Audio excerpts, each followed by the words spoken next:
బాప్తిస్మం ఇచ్చేటప్పుడు యూదులు నమ్మేది ఏంటంటే, నూతన వస్త్రాన్ని నేను నీకు ధరింపజేస్తాను, నీతి వస్త్రాన్ని నీకు ఇస్తాను, నీ స్వభావాన్ని తీసేస్తాను, నీకు ఒక నవీన స్వభావాన్ని నేను నీకు ఇస్తాను, నిన్ను పరిశుద్ధపరిచేటువంటి పవిత్రమైన స్థితిలో నేను ఉంచుతాను అని దేవుడు చెప్తూ, ఆ యొక్క పవిత్రతను ఇచ్చేది కూడా దేవుడే వాస్తవానికి. జకరియా 3:3 ఈ మాట ఉన్నది.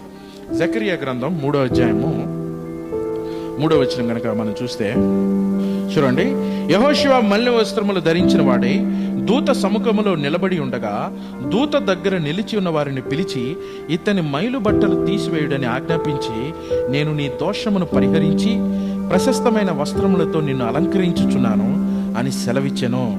అతని తల మీద తెల్లని పాగా పెట్టించుడని నేను మనవి చేయగా వారు అతని తల మీద తెల్లని పాగా పెట్టి వస్త్రములతో అతన్ని అలంకరించిరి. యెహోవా దూత దగ్గర నిలిచెను. ఇక్కడ అంటూ ఉన్నాడు, దేవుడు నిన్ను ప్రశస్తమైన వస్త్రములతో అలంకరిస్తున్నాడు. మలినమైన జీవితాన్ని తీసివేసి ప్రశస్తమైన వస్త్రాన్ని ఆయన ఇచ్చాడు కాబట్టి ఆ వస్త్రానికి, ఆయన నీతికి తగిన జీవితాన్ని జీవించండి అని పేతురు సంఘానికి హెచ్చరిస్తూ ఉన్నాడు. మీరు నవీన స్వభావాన్ని ధరించుకోండి. ఆ రోజున యెహోషువ దేవుడి ఎదుట నిలబడినప్పుడు యెహోషువ దగ్గర నీతి లేదు, మురికి బట్టలు ఉన్నవి. మురికి జీవితం మనది, మన అందరిది. మురికి జీవితం అంటే అయ్యో ఘోర పాపిని అంటే మనుషులు వేరేలాగా ఆలోచిస్తారు. కానీ వాస్తవానికి మానవుడు అబద్ధం చెప్పినప్పుడే వాడు దేవుడి ఎదుట నిలబడలేడు. తెల్లని బట్ట వేసుకున్నాను, తెల్లని చొక్కా వేసుకున్నాను, ఆ తెల్లని చొక్కాలో మీకు ఇక్కడ ఒక నల్ల మచ్చ కనపడుతుంది. ఏం చూస్తారు మీరు అంటే ఆ నల్లని మచ్చ కనపడుతూ ఉంటుంది.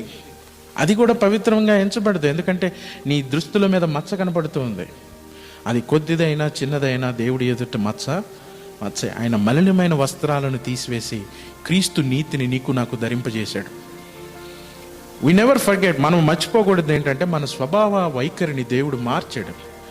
కానీ మనము లోతుల్లో ఉన్నటువంటి శరీర సంబంధమైన వాటిని చంపవలసిన వారమై ఉన్నాం. దేవుడు చేయవలసింది చేశాడు.